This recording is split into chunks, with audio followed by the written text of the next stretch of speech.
The story takes place in a grand, luxurious mansion nestled in the heart of a verdant estate, surrounded by meticulously maintained gardens. Winding pathways bordered by boxwood hedges, vibrant flower beds, and a central fountain with crystal-clear water gracefully cascading create a serene and elegant ambience. This opulent setting belongs to Victor, an accomplished and respected businessman whose reputation extends far beyond the region.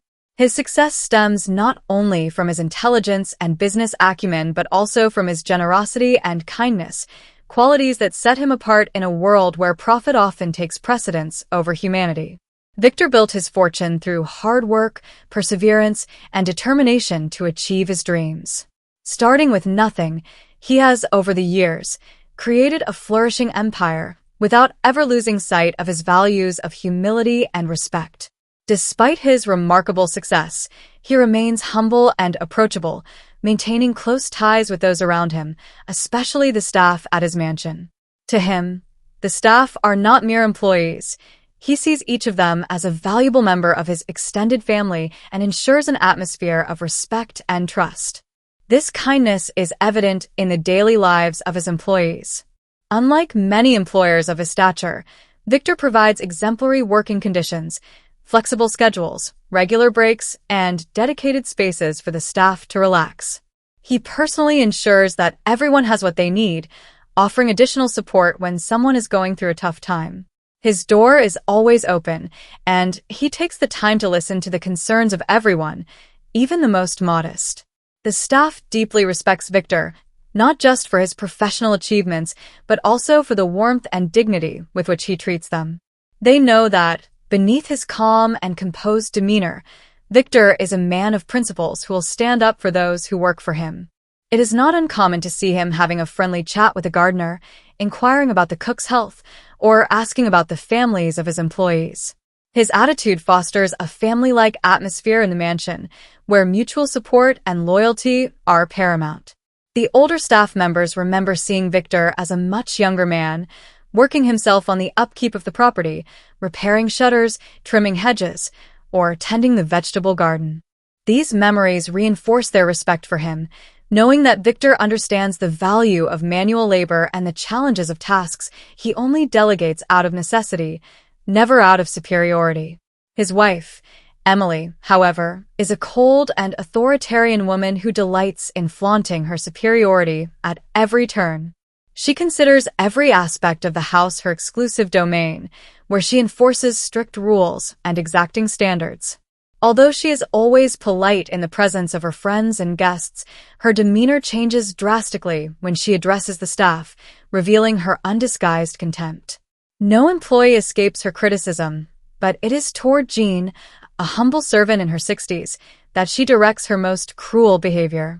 Jean, discreet and diligent, never responds to Emily's harsh and demeaning remarks, choosing instead to work silently with her head bowed. To Emily, Jean is invisible, reduced to a mere executor of her orders. Yet Jean is not just an ordinary employee. What Emily does not know is that Jean is, in fact, Victor's biological mother. Decades earlier, as a young woman without resources and faced with impossible circumstances, Jean was forced to give up her son. The pain of this separation left a permanent mark on her, and she spent years secretly hoping to one day reunite with him. When she discovered that her son had become a successful businessman, she was overcome with a mix of pride and melancholy. She then decided to take a job as a servant in the mansion, driven by a single hope: to see Victor, even from a distance, and feel like she was a part of his life, even if only in silence. Every day, she cares for the house not just out of duty, but with the love of a mother tending to her child's home. She sometimes lingers in Victor's office when he is absent, gazing tenderly at family photos or personal items that testify to his success. When she crosses paths with him in a hallway or when he offers her a polite smile, she feels her heart tighten, a mix of joy and sorrow that she keeps deeply buried within herself. Emily, with her condescending and authoritarian attitude, remains oblivious to this heart-wrenching truth. To her, Jean is nothing more than a servant, someone to command at will without concern for her emotions or history. Yet, Jean endures the biting remarks and humiliations without faltering, knowing that even the slightest rebellion could jeopardize her place in the mansion. She bears the criticism silently, content to serve in the hope that her mere presence, however discreet, might offer an invisible kind of protection to Victor. This secret, however, weighs heavily on her heart. Sometimes, in the solitude of her small attic room, she lets a few tears fall, regretting that she cannot embrace her son, tell him her story, or express how much she loves him.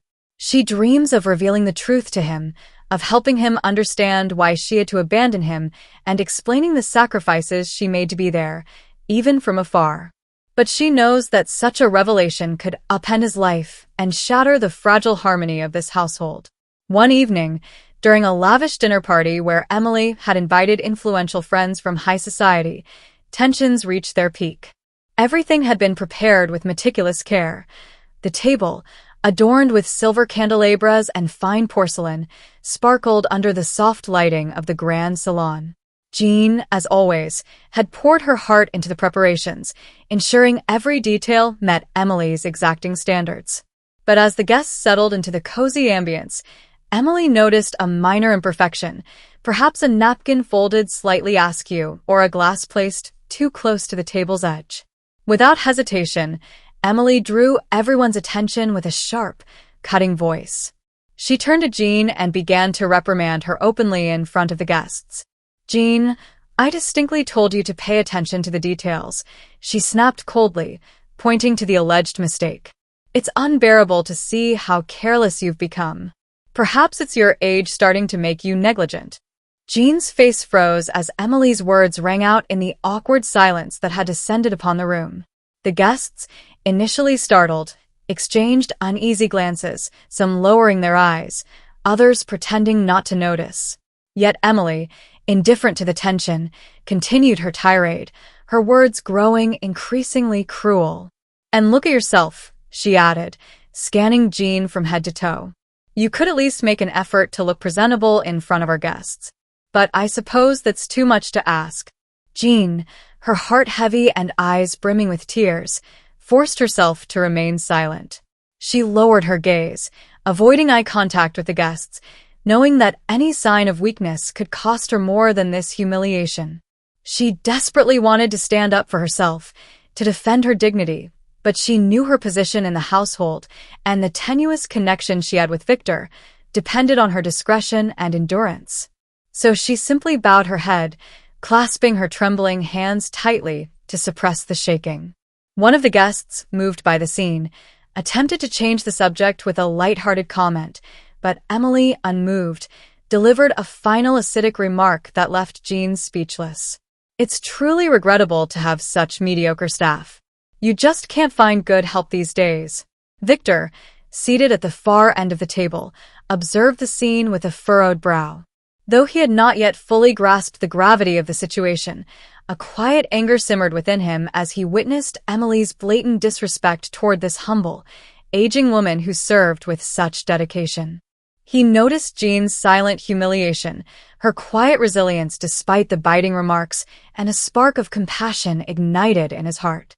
Without understanding why, he suddenly felt protective of her, as if a deeper connection bound him to this mistreated servant.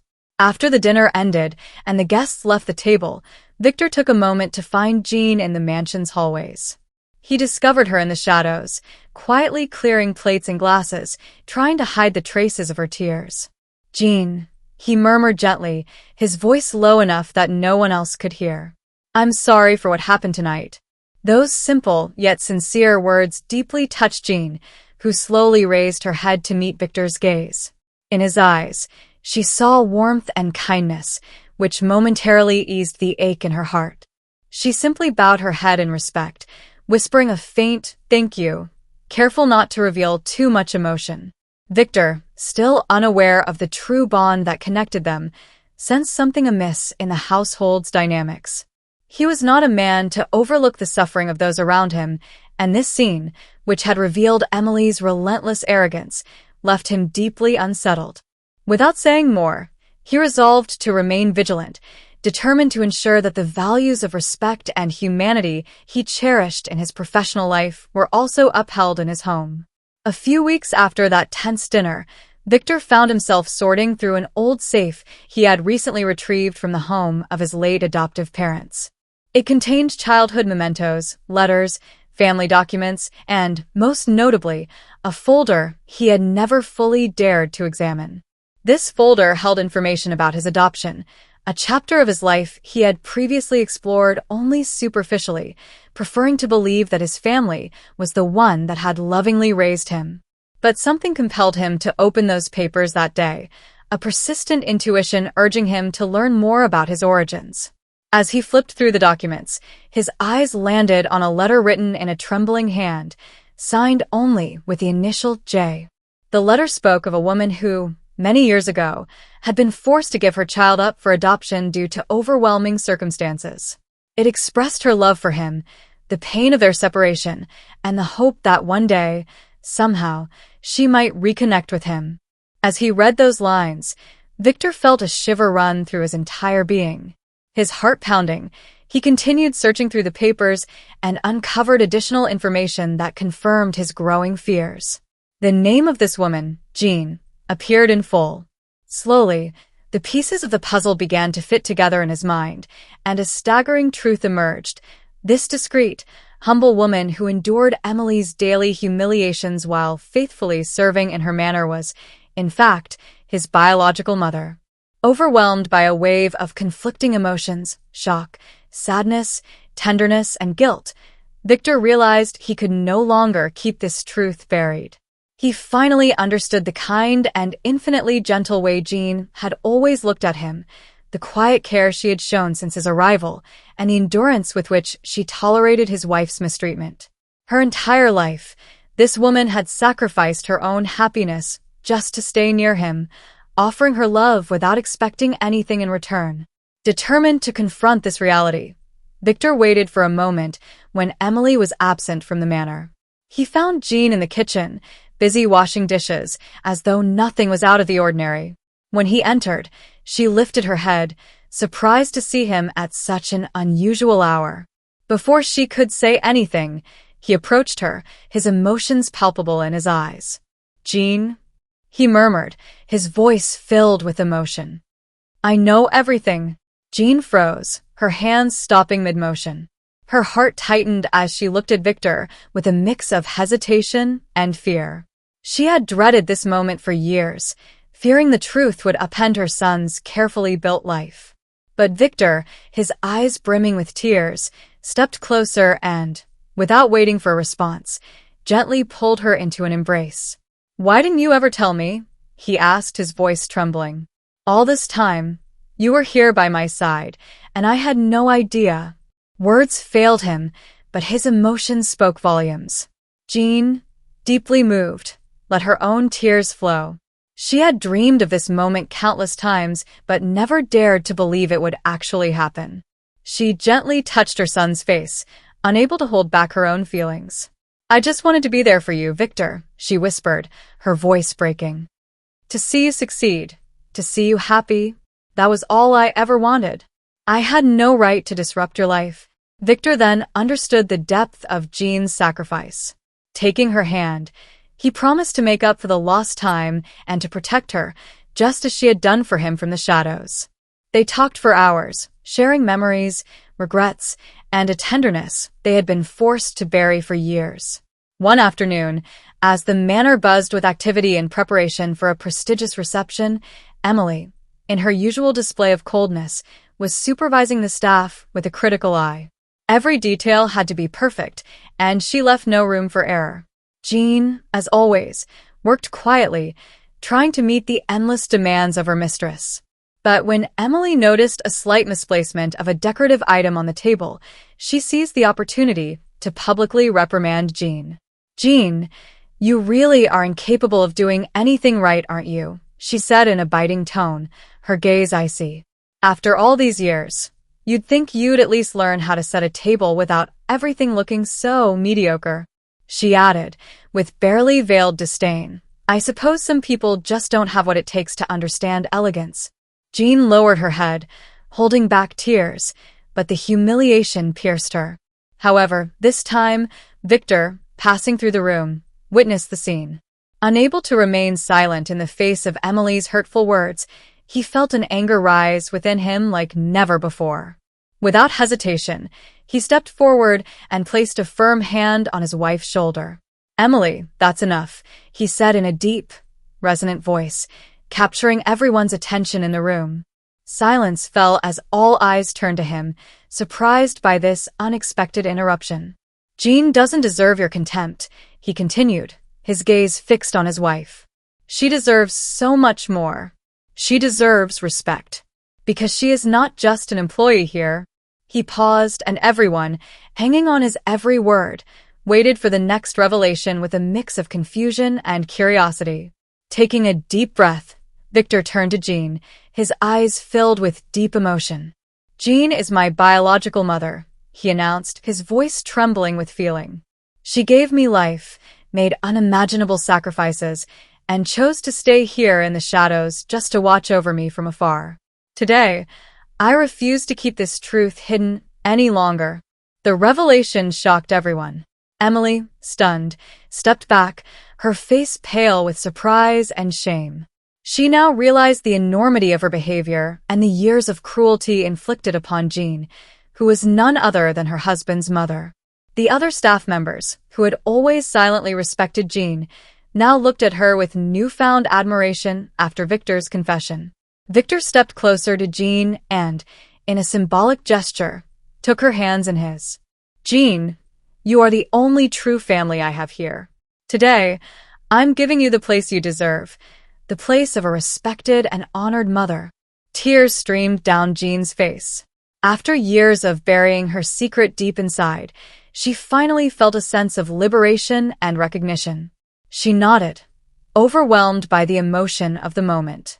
The other staff, moved by the scene, murmured their approval, touched by this unexpected and poignant acknowledgement. Victor turned to them and declared, "From now on, Jean will no longer be treated as a servant in this house. She is and will always remain the most important woman in this manor, the woman who gave me life and whom I am proud to call Mom." In the days that followed, Victor made every effort to ensure Jean was surrounded by respect and care, giving her a life that finally reflected the dignity she had long deserved.